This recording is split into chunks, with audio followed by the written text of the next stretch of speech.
So I just had the Thanksgiving surprise of a lifetime. Well, we had an unexpected guest show up in the middle of our Thanksgiving family dinner, and when I tell you this guest was going to shake my life to the core, you have no idea. Guess who it was? My nephew recommended that I post on here to vent and for some mad karma. So here I am. What I've written is a fair bit longer than what I've seen posted here in the last few days, so I hope that doesn't go against any rules in the community. I feel like I should be angrier or sad or more heartbroken about what just happened, but I can't bring myself to feel anything past numb. For a bit of context, my family has always been huge on Thanksgiving. Some people go all out for Halloween. Some deck the halls for Christmas, and we go crazy for Thanksgiving. It's been that way for as long as I can remember, and that did not really change when I married my husband. Considering most of his family lives abroad, they don't really get together for any holidays, which suited us just fine. When my grandmother passed, I gladly took over the hosting of the annual Thanksgiving feast, and feast is really the only word for it. My entire extended family congregates in my house with an absurd amount of food, wine, and apple cider, with some arriving the previous day to help prep and often stay on into the wee hours of the night. It's probably a bit excessive to some, but it's something that we all look forward to, and it's consistently a highlight of my year. Unfortunately, this year was less than what I imagined it to be. This year's feast was set to be a particularly big one. My niece had just gotten married a week prior, and a lot of family that lived further out decided to extend their stay in town past Thanksgiving. Considering many of them were holed up in these shoebox-type hotel rooms, my house became quite the hub. We usually get a few good Samaritans over the day before to help with the preparing of the feast. Usually my sister and her family and my brother and his wife, but Wednesday afternoon this year, I was hosting a good 20-odd people. The house is fortunately spacious enough to allow this, but it was already a hectic day, as you can probably imagine, made even more so hectic by the absence of my husband. Again, my husband's family has never been big on celebrating any of the holidays. I never really pushed him to participate, but he seemed to be a fan of my family's go big or go home style of doing things from the get-go. He adored hosting the family when we took over for my grandmother, and he's probably closer to some of my cousins than I am. That said, his absence was definitely felt. He'd taken the day off work months in advance, but he had been called in for some emergency in his department that he hoped would not take too long to handle. He ended up getting home around 10 p.m., which isn't unusual for his work, but most of the helping hands had headed back to their hotels by that point. He definitely seemed a bit stressed, but who would not be after a work emergency? I didn't put too much thought into it at that time. When I tell you that my family has Thanksgivings down to a science, I do mean it. On Thursday, the entire extended family descended upon the dining room with a singular focus, and by God did we achieve it. Dinner was set and served by 2 p.m., which is a little early for some, but we've always aimed for a classic midday dinner. The children still have bedtimes to meet, so the sooner we start, the fewer cranky toddlers we have to deal with. Around 3 p.m., right as the potluck pies started to emerge from the kitchen, the doorbell rang. Now, this isn't altogether an unusual thing. You know, with such a big family, it's a given that some stragglers are going to take their time arriving. I mean, I wasn't really expecting anything more shocking than a new haircut or a miraculous fitness transformation when I answered that door. So I was definitely caught off guard by the lone child who was standing before me. Now, I have a big family, but it's pretty close-knit. I know all of my siblings by heart, and this child was definitely not one of them. Pale as the day he was born, with hair the color of a carrot, there's no way in heck that there was any shared blood between us. Unfortunately, that would not be true for every occupant of my household. For such a young thing, he was surprisingly well-spoken and told me in no uncertain terms that he had come to spend Thanksgiving with his father. Like a reasonable human being, I looked around for a parent or a guardian or an accompany to the kid of any kind, but this child was well and truly alone. So I asked him who his father was, and it was at that point that my husband came to check on what was holding me up, and the kid ran to his arms, calling out, "Daddy," in the most gleeful voice you've ever heard. Have you ever had your throat closed up from an allergy attack? That's kind of what it felt like, if I'm being completely honest with you guys. Oh, well, I didn't know what to say at all. But I didn't have any questions either. It was like my brain was moving a mile a minute, and before I even had a chance to consciously think about what was happening, I already knew what was done. The kid asked if I was his dad's other wife, that his mommy had told him about. He asked why I didn't have button eyes. All my husband could manage was to ask the kid what he was doing here. Not who are you, not why are you hugging me. Why are you calling me daddy? No, just what are you doing here? We've been married for 21 years, guys. 21. I wanted kids, but he did not. We got a dog and called it a day, and my dog died, and he started pushing for kids, and we found out that I could no longer have any, so we moved on. We did everything right. We did the counseling, we did the therapy, we looked into every other avenue that you could think of, and then one day he just dropped it. It was fine, he didn't need kids. I was enough for him. Well, our nieces and nephews were enough for him, and then he got promoted and he started working longer days, but we were happy. Of course, I didn't know that he had a kid with someone else and hid it for 7 years. I'll spare you the details of this reminder of the Thanksgiving feast. Well, with such a big family, not everybody fits into the dining room, which meant that a good handful of people were privy to our exchange at the door. I didn't get angry, I didn't scream, I didn't even cry. Mostly it was just embarrassing. I mean, we had so many people over, and every single one of them were just born to witness the dissolution of my marriage. I asked him to leave. I didn't want to make a scene in front of everybody, especially not in front of this child that had just barreled into my life and was clinging onto my husband with all that he was worth. You can probably imagine what the rest of the night was like, but my family, bless them, did their best to support me, even though none of us had even processed what happened. I could not bring myself to give every single curious person a rundown of it, so I can't really say what they do know at this point, beyond the second-hand, pieced-together retelling of my nephews anyways. Everyone's gone home for now. My sister and her husband cleaned up as much as they could, but the house is still a mess. My husband and I usually clean up together, and I don't know where he is. I don't think I want to know. I sat down in my sitting room for an hour in complete silence, and the only thing that anyone said that stuck with me is my nephew saying that venting everything out helps. I don't really know if it has, and I don't know what to do. I don't even know what to think. If you want to comment on this and tell me what you would do in my position, go ahead. I can't say that I'll do anything with it, but an outside perspective can't really hurt. Top comments from the original post. Comment number 1 says this. OP, I don't even know what to say. Everything you've described is absolutely heartbreaking. I'm so sorry that this has been sprung on you in such a public and delicate way. I hope that your family just comes together to support you right now, regardless of how close they may have been on your husband's side. I've only been married for a fraction of the time that you've been, but I don't know how I'd react to learning what you did. I actually physically gasped when you said that the kid asked why you didn't have buttons for eyes.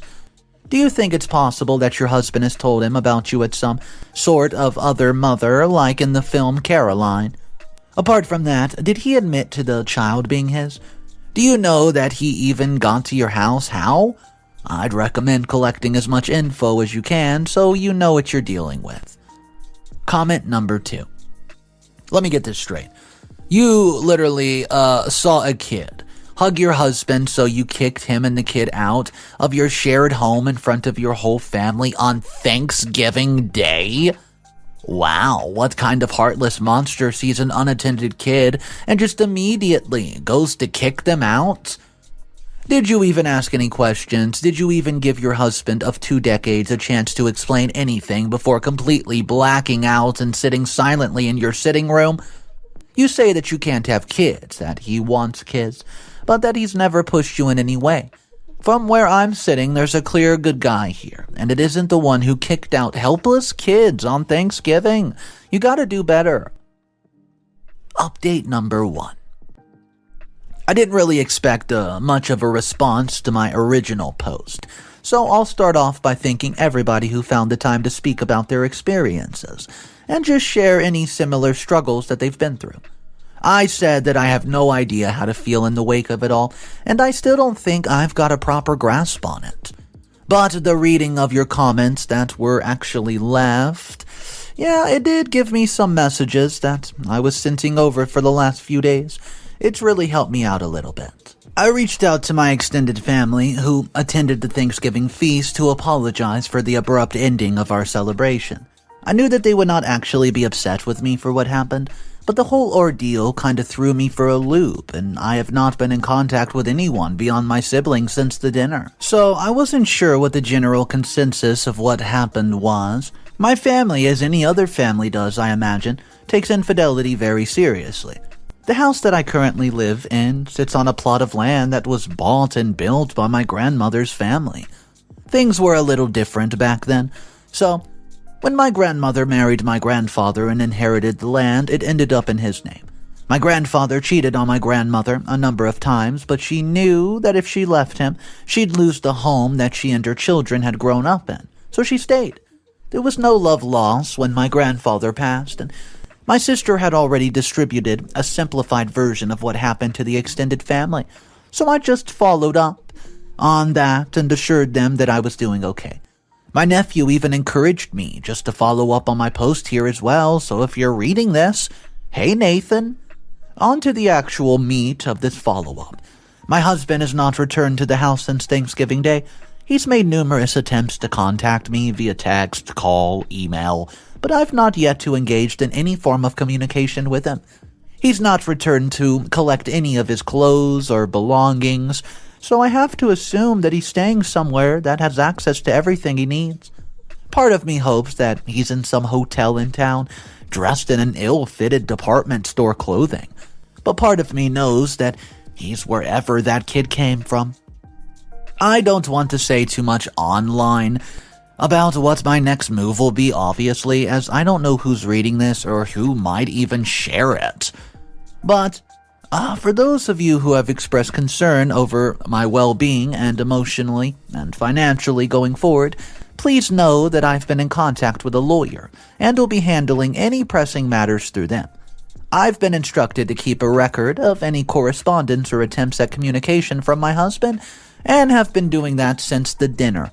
I'm not currently comfortable disclosing any more, but please know that I do have my family around me, and yes, I will be okay. Update number 2. I genuinely did not think that I would have anything to do at this prior and the finalization of my divorce, but I was very, very wrong. For simplicity's sake, I'll be referring to my soon-to-be ex-husband as Matt and his mistress as Nicole, going forward.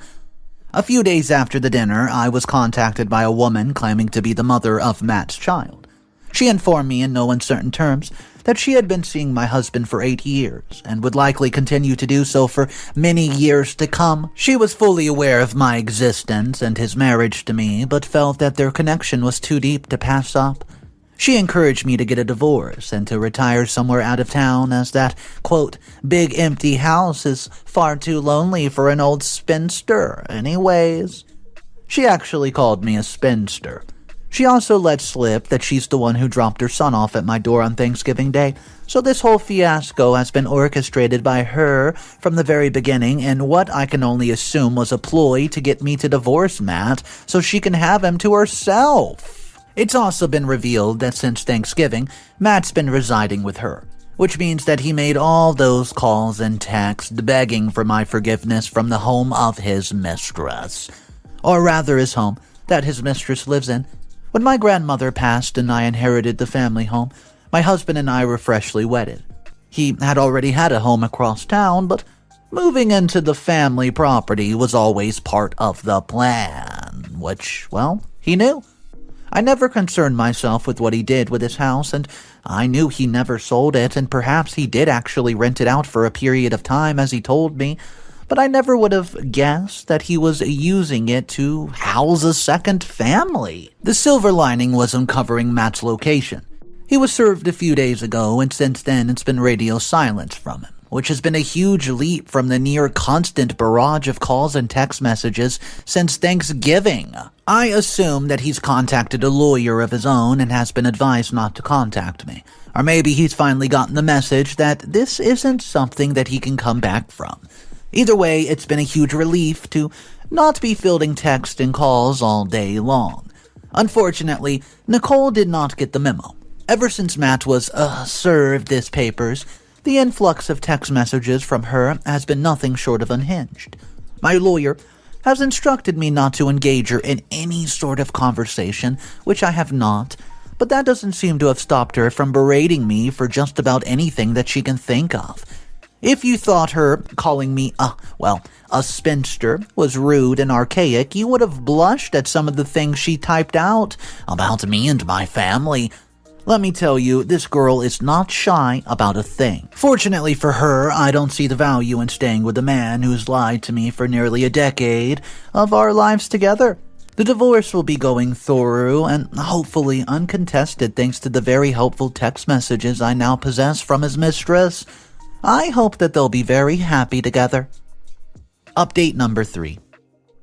For those of you who have remained invested in the dissolution of my marital life, you'll be pleased to know that the case has been settled. Before I get into that, however, it would just be prudent to fill you in on some relevant information that's happened. Well, for obvious reasons, I could not really share many details surrounding the case, nor did I want to. However, since the majority of the legal matters have since been handled, I can let you in on the last few months of my life. I did not just serve Matt with divorce papers, you see. In the state that we live in, adultery is a crime. More specifically, it's a Class 2 misdemeanor, which can result in up to 60 days of jail time, if found guilty. Well, thanks to a bunch of evidence provided by both Matt and Nicole, it was not really a question, because Matt was guilty of adultery. Considering we live in the 21st century, however, he did not actually spend any time in jail. He was fined for the misdemeanor, and the mandated alimony got a nice bump up. For those of you who have been wondering in the comment section, I'm American, which is evident in the fact that this all went down at a Thanksgiving celebration. I just assume that a few of you will probably be able to piece together a more specific location by looking into state laws, but I will not be personally providing any more specific information. So please don't message me trying to find out where I'm at. I know some of you might think that I'm cold or emotionless for the way that I've been handling this, and maybe that's true to an extent, but I'm not keen on bearing my heart on an internet forum for all to see. I've been extremely affected by everything that's happened. How could I not be? I loved my husband deeply, and for him to do this to me has been a huge blow to my overall outlook on life. Plus, ever since the case was settled, he's been trying to contact me. He's still living with his mistress and child, and yeah, he insists it's only because he has nowhere else to go. He wants us to move back into my home and try again with no secrets between us. However, just because I spent 20 years with him does not mean that I've spent the rest of my life trying to piece back together what he broke. Somehow he has not been the worst part of all this. No. Instead, I find fielding his call a lot easier than dealing with the deranged ramblings of his mistress, who has been hounding me since the case. When I blocked her on all devices, she began contacting my family members through Facebook, going so far as to send a message to my teenage nephew, demanding that he, tell me to give her my house so that she and Matt could live happily after, with the family that I failed to give him. I've told everybody to block her on everything, but I'm close to contacting authorities if she goes any further. I know this is an update to an update post, but, that no one might even care about anymore. But if anyone reading this has any advice on how to handle this situation without escalating it further, I would sincerely appreciate it. Update number 4. Hey guys, this will likely be the final update to this mess that started on what was meant to be a nice Thanksgiving dinner. Somehow we've ended up here, and I have mixed emotions about the way that things have played out, but I hope that my life will return to some form of peace now. Following the finalization of our divorce, Matt was desperate in his search for forgiveness. It was my brother who suggested leveraging that to get Nicole to back off. Nicole's entire connection to me rested on her connection to Matt, and his claim to any marital property. Her connection to Matt was their child. Their very pale, very red-headed child. Somehow born to the dark-haired tan as can be Matthew. In no uncertain terms, her child looked nothing like Matt, not even the slightest resemblance to a distant family member. If you plucked a random child out of the streets and compared them both to Matt, it's likely that the random child would bear more of a resemblance to him than his own child does. I wasn't the only one to pick up on that, and my brother could not help but wonder if Matt had ever bothered to get a paternity test done in all those years that he had secluded them away in the home across the town. Well, evident he had not. When I approached Matt about getting Nicole to back off, he was more than willing to do anything I asked if it meant that I might forgive him. So when my brother suggested the paternity test, which would sever any ties that she had to me if it was negative, I passed the message along to Matt. He was hesitant at first, which I suppose is understandable to take into account the fact that he had apparently helped raise that child for 7 years. I don't know what got him to come around, but he agreed to take the test without Nicole's knowledge. In short, the child is not his son. I arranged a meeting with Nicole shortly after we found out, which she readily agreed to, thinking that I was finally coming around to her demands. Unfortunately for her, the meeting was less of a negotiation and more of a decimation of her position. You see, her child was not biologically related to Matthew. They weren't the perfect little family, and she had absolutely no ties to me or my property. I informed her that any further attempts at communication would result in me contacting the authorities to simply report her for harassment, and I left. Well, I don't know what the future holds or looks like for her or her child, and that's where my mixed emotions do come in. I'm upset that an innocent child was brought into this mess and used as a pawn in their game, but I'm not upset that I'll finally be able to close this chapter of my life and move on. I don't want anything to do with any of them, especially Matthew. Update number 5. At the beginning of my last update, I mentioned that it would have been my final installment of the disaster that followed my family Thanksgiving dinner. I never intended to return to this post, but I received a message asking about it recently and figured that I'd post the final update as an epilogue of sorts. To get the big hitters out the way, I've not spoken to Matt since the conclusion of our divorce and the arrangements that followed. I still receive the court-ordered alimony payments monthly, and I donate a good portion of it to local children's foundation that is close to my heart. I have no intention of ever rekindling anything between us, and he seems to have gotten the message loud and clear as he stopped contacting me on all platforms. Regarding Nicole and her kid, well, I don't have much in the way of current updates, but I know that she has too completely cut Matt off, following the revelation that of her son's parenting. Well, evidently she has also been aware that Matt wasn't the father. Apparently there was a number of candidates and she just figured that Matt was most likely it. From what I know, Matt attempted to stay in their lives following our separation, but Nicole had no interest in staying with him since he was unwilling to provide for her completely. I don't really know any more than that, and I don't want to seek out any more information. In better news, another Thanksgiving approaches. It's a tad bittersweet, coming upon the holiday season again, but I'm determined to make this year one to remember, and to officially move forward from the events of last Thanksgiving. I know that I won't have a partner to help me out with hosting this year, but my siblings and cousins have made it more than crystal clear. Well, that they intend to be there every single step of the way, and I have full faith in them. Returning to life as a single woman has definitely been an adjustment, and though I don't see myself diving back into the dating scene anytime soon, it's definitely opened me up to new possibilities. Matt was never a fan of traveling, but I don't have to take that into consideration anymore.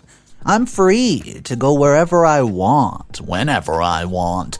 I've even been looking into taking on a more active role in the family business again, which my sister has been pushing me to do for ages now.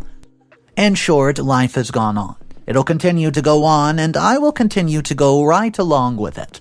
Finally, thank you to those who followed along with the journey, and those of you who followed along on the journey, and those of you who rallied around me when I needed communities more than ever.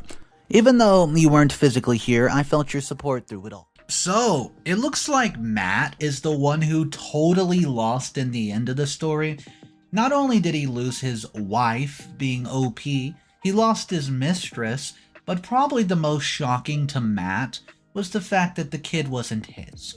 And I know that biological test, that DNA test, it must have been absolutely earth-shattering to Matt, but hey, you know what? I'm not gonna say this was karma, but Matt was running a double life, and well, karma does come and karma strikes. I want to know your thoughts about it. Do you think that Matt deserved this level of, well, what happened to him? Let me know your thoughts about it in the comment section down below. I hope everything works out for the little kid though, and OP. Anyways, thank you for joining me on today's story. My name's Mr. Reddito, and I narrate stories just like today's every single day. And we do have various genres, which could be anything related to mother-in-law battles, inheritance dramas. I'm talking cheating stories, Karen in the Wild stories, wedding fiascos, HOA disputes, and some of my favorite, revenge. So if you want daily videos, you know what to do. I'll see you tomorrow, and remember, it's cool to be kind. Peace.